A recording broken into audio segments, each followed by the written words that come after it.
Happy Sunday, everybody. Good day. Welcome to Rockland Centers for Spiritual Living. It's wonderful to be with you today. Let's just take a breath.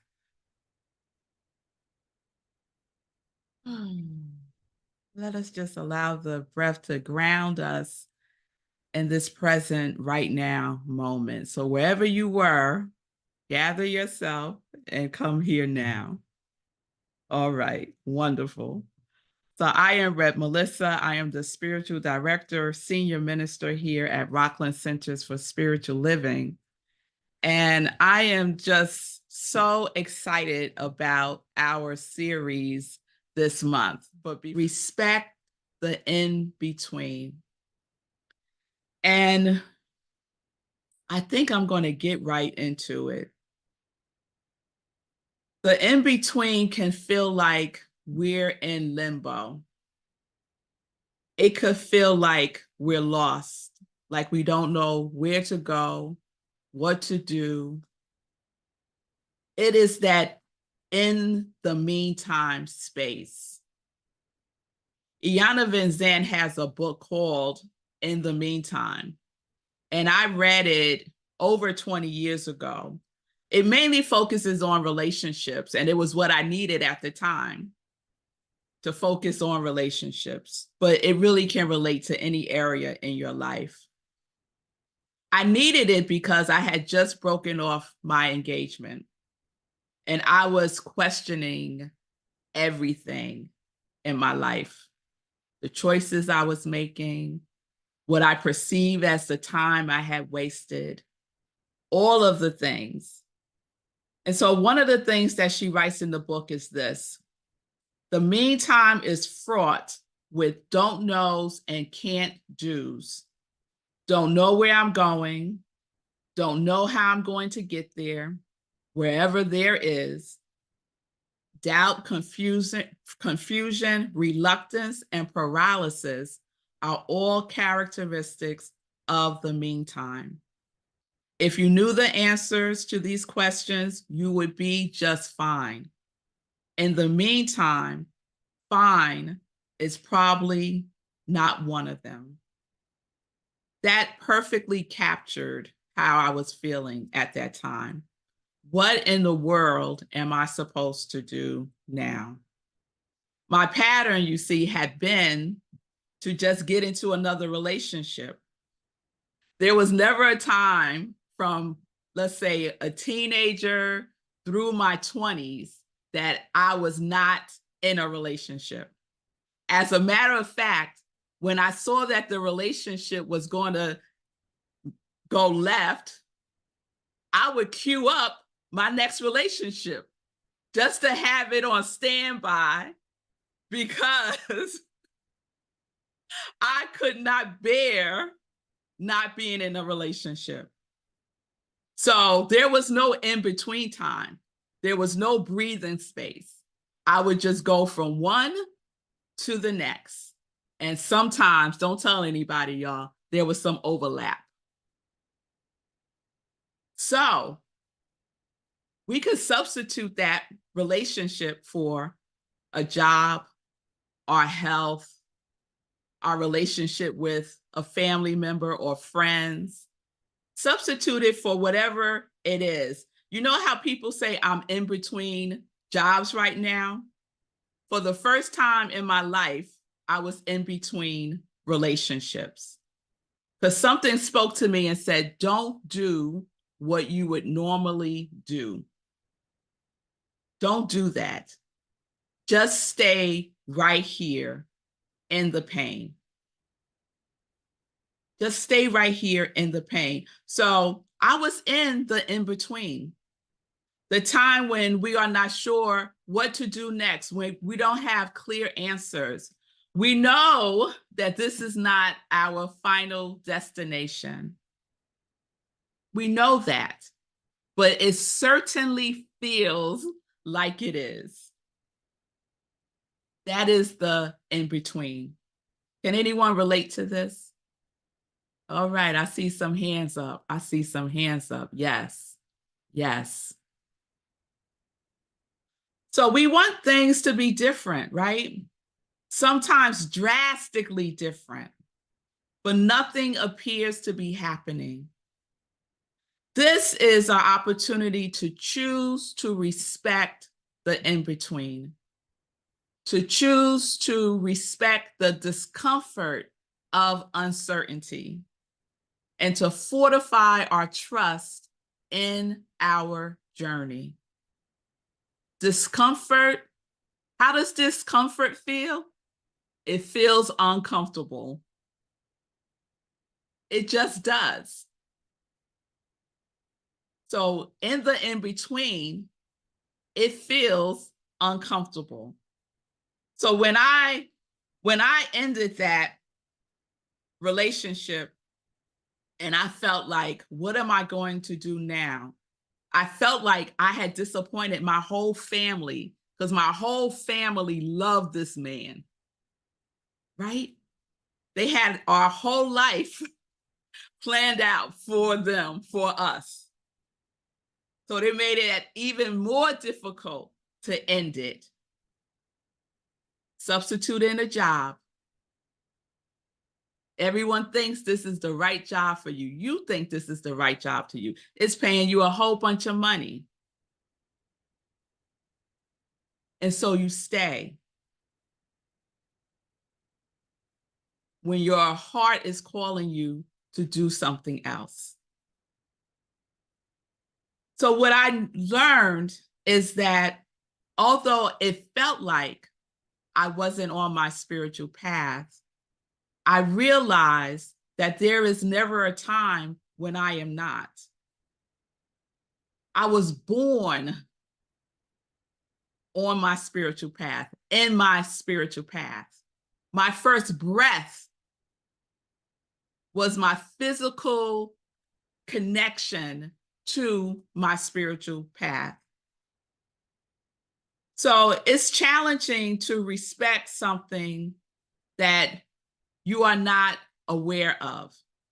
But some of us are not aware that we are on our spiritual path, even when we are in the midst of relationships ending, jobs ending, health challenges, disappointments, discomforts. We are still on our spiritual path. And we don't give ourselves the opportunity to respect that in-between time. So, like I said, I would quickly fill up the space with another relationship, and it had become a dysfunctional pattern that needed healing. So this time, I didn't do what I would normally do. I stayed my butt in the in-between. So when we respect the in-between, we are giving ourselves an opportunity for something else to come in, because there is space for it to come into. Respect the in-between by giving yourself some grace that you really are doing the best that you can. I was like, what is wrong with me? Everyone thinks this guy is the best thing since sliced bread. But we know sliced bread ain't good for us, right? Respect the in-between as an opportunity to be still and know that this is part of your journey. Respect the in-between, releasing any resistance to what is. We resist what is. We are really good at resisting what is. We're good at talking about what had happened, right? Who don't love a good what had happened story? We all do. But the in-between is an opportunity for us to take responsibility.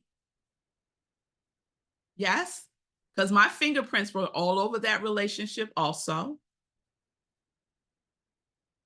to forgive ourselves, and to forgive others. And that in between gives us the opportunity to do and start that process. So remember last week I talked about the definition and the origin of the word respect. And those of y'all know that I love the origin of words, the vibration of the word. And so respect, the origin of the word respect is to look back and pay attention to. So when we respect the in-between, we are respecting looking back from where we were to where we are now and pay attention to the choices that we made along the way. Now, was this difficult for me to do? To take responsibility, to look at the choices that I had made in spite of the red flags that were like, hey, girl, right? It was difficult. It was painful. And it was okay. It was okay that it was all of those things. So we respect the in-between by just allowing ourselves to be in that space. Iyanla Vanzant writes in the book that I mentioned, In the Meantime, she writes, you will stay in the meantime for as long as it takes to get your inner workings in order. So my pattern of jumping from relationship to relationship to relationship did not allow for the space in between to get my inner workings in order. As a matter of fact, I was avoiding my inner workings like the plague. I didn't want no parts of my inner workings, right? But the inner workings is where we need to go. When we respect the in-between time as a gift, it signals to the universe that you are preparing yourself for the next phase of your spiritual journey. Remember, you are still on your spiritual path. The in-between gives breathing space that protects us and prepares us. Protects us and prepares us for the next leg of our journey. You are gathering the necessary tools, right? You're integrating the lessons. Yes? You're resting your nervous system. And you're taking the opportunity to begin to see yourself from a higher perspective because those inner workings are now working. The in-between serves as a catalyst to a deeper awareness of who, and as Jan said, whose we are. Who and whose we are. It is an opportunity to transform from victim consciousness to being consciousness. It is an opportunity to remember again who and whose you are. We say in our teachings that things don't happen to us. We say things happen for us, right? The in-between gives you the breathing space to go within and travel from this happened to me to the field of love consciousness of this happened for me. Many of us stay in that victim place. Look what he did to me. Oh, it's lovely to be there. I love telling that story about what he had done to me. Right? It felt good to play the victim in the story. But it wasn't serving me in a way that I needed it to serve me to move forward. Because that was an old story of what someone had done to me. And so I got to respect myself, own my power, and say to myself, wait a minute, this happened for me. What for? What for, God? That's what I said. Okay, I get that it happened for me, but what for? Right? It's so that I would not bypass it again. Spiritual bypasses. Me jumping into another relationship was my version of a spiritual bypass. So it's not just about changing our thinking. And I know change your thinking, change your life. Yes. And it's important to feel our feelings and to listen to our inner workings, to our soul. If you don't believe me, Ernest said it himself in the Science of Mind text on page 344. I'm not making this up. The highest mental practice is to listen to this inner voice and to declare its presence. I'm going to say that sentence again.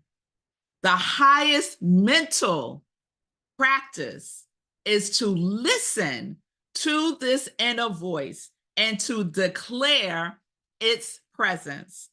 The greater our awareness of this indwelling I am, the more fully we live. When stuff happens, we think and think and think and think and think and think and think and think and think and think and think and think and think and think and think and think and think and think and think about it. And we want other people to think and think and think and think and think and think and think and think and think and think and think and think and think about it too. But Ernest said, the highest mental practice is to listen. He did not say the highest mental practice is to think. Thinking is a mental practice. Yes, it is. But it's not the highest mental practice. So listening, we respect the in-between by listening to that indwelling I am.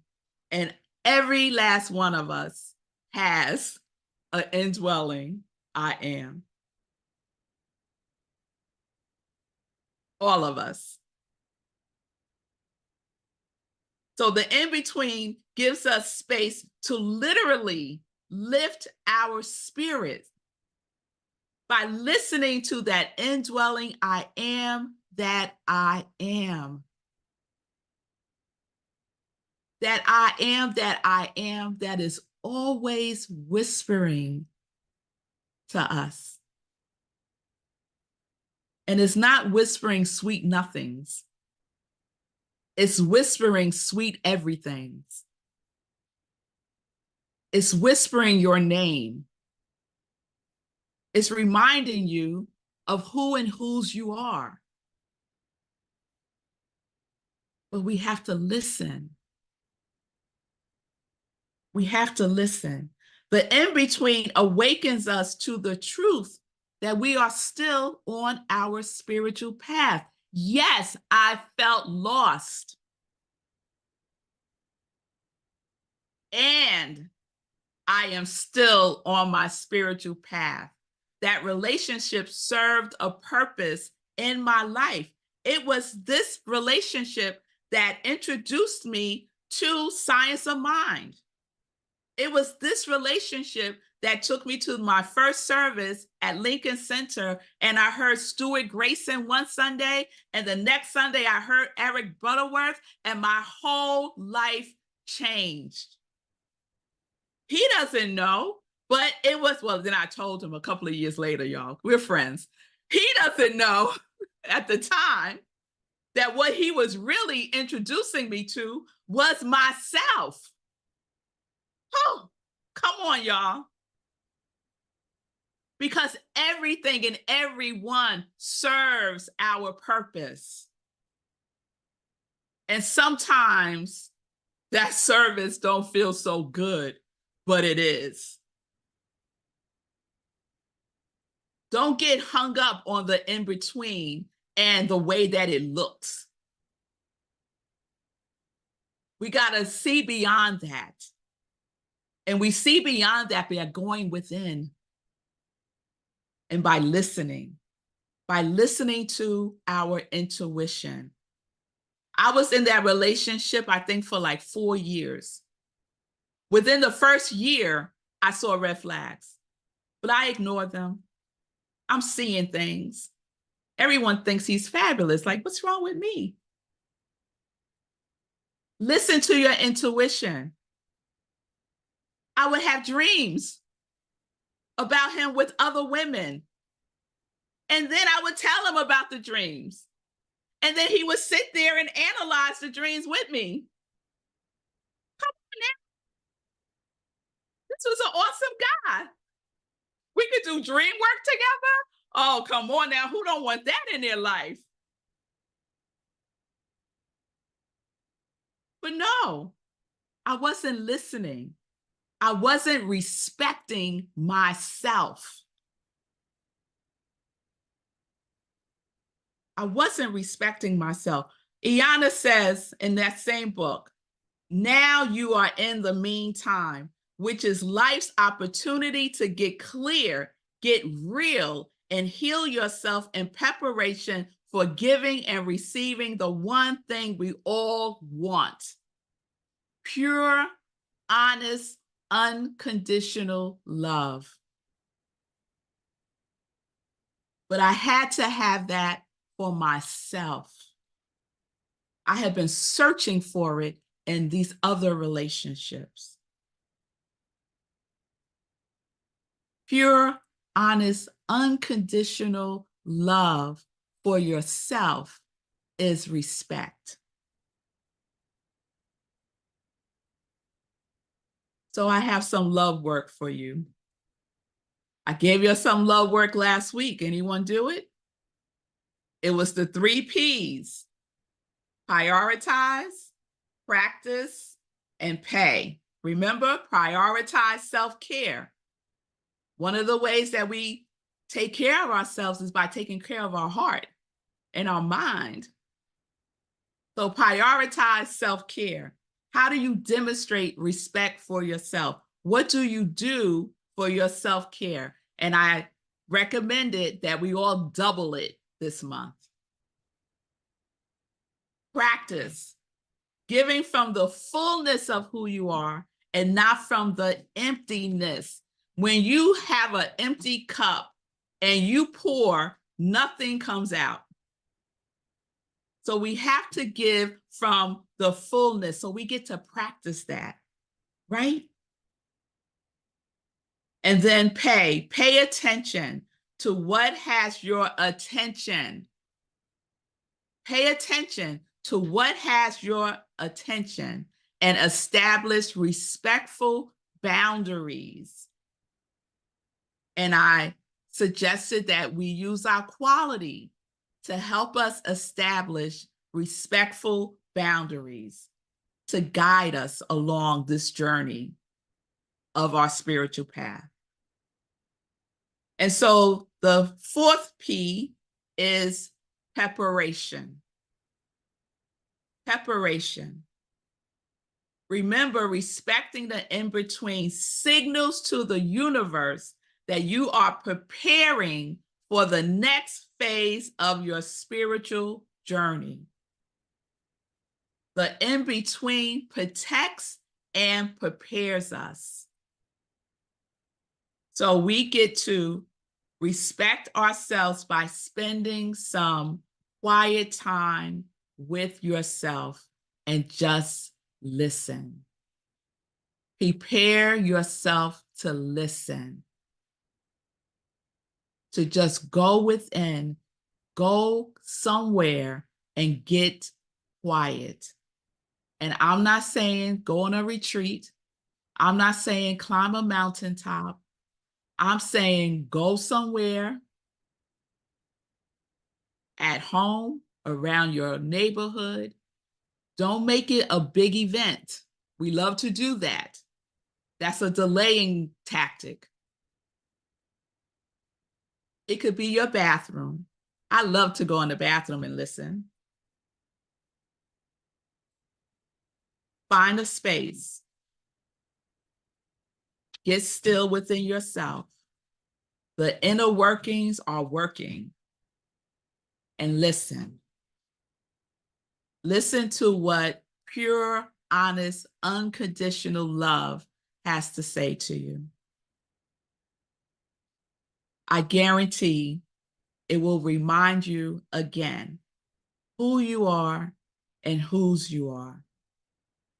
And then just write it down. And it's important for us to write it down because we forget. So we write it down and then we repeat.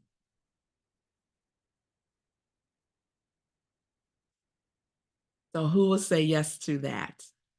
Preparation. All right, I see the hands. Just twice this week, a baby step. And if you say, Rev Melissa, I don't hear anything, just be still. Give yourself some time because it may be a long time since you have listened. And so things inside are going, wait, what's going on? What are we doing here? Where are we? Right? So just give yourself some time, some space.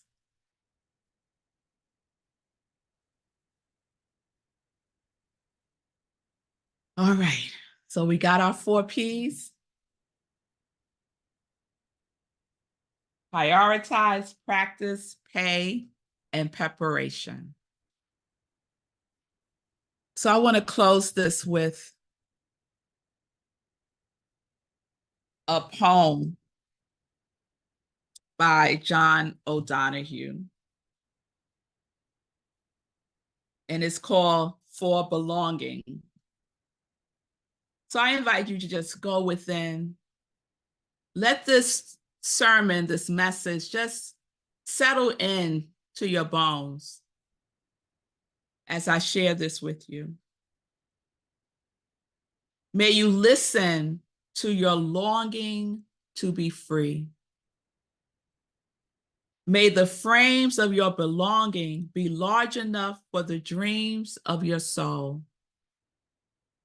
May you arise each day with a voice of blessing whispering in your ear. Something good is going to happen to you. May you find harmony between your soul and your life. May the mansion of your soul never become a haunted place. May you know the eternal longing that lies at the heart of time. May there be kindness in your gaze when you look within. May you never place walls between the light and yourself. May you be set free from the prisons of guilt, fear, disappointment, and despair. May you allow the wild beauty of the invisible world to gather you, mind you, and embrace you in belonging. May you listen to your longing to be free. And so it is. Amen. So that's what we get to do for ourselves, right? In that in-between time. Get quiet and remember who and whose you are. Peace and blessings, everybody. Peace and blessings.